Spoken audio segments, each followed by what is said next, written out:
Samedi 18 mars 2023, Zabou Bretman était invité dans Télématin sur France 2. L'occasion pour l'actrice de revenir sur sa longue carrière débutée très jeune, et sur sa jeunesse engagée.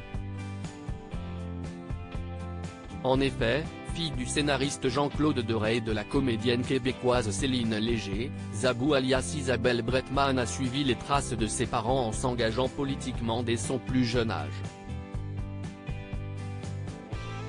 Un combat qu'elle a laissé de côté depuis, marqué par l'expérience de ses parents, à tort ou à raison, ils étaient purs et durs. Ma mère suivait, un peu dans la soumission.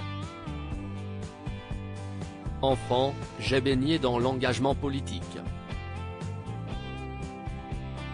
Des organisations comme Secours Rouge, Comité Gavroche.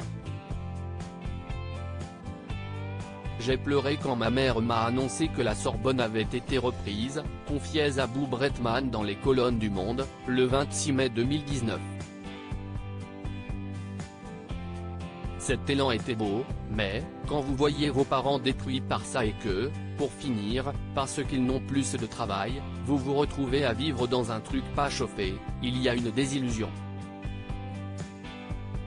Mais en 1968, en pleine révolte étudiante, la jeune Isabelle a intégré un atelier artistique de la Sorbonne, nommé le Comité Gavroche Révolutionnaire. Mes parents étaient ultra politisés, on était à la Sorbonne, je balayais, j'étais au Comité Gavroche Révolutionnaire avec ma salopette et tout. Entre les murs du Panthéon, elle a fait une rencontre qui l'a marquée, et sur laquelle elle a accepté de revenir sur plateau de Damien Thévenot et Maya Loquet. Celle du chanteur Renaud, à l'époque adolescent de 13 ans engagé politiquement. Une rencontre qui ne l'a pas laissée indifférente, s'est-elle souvenue plus de 50 ans après dans Télématin.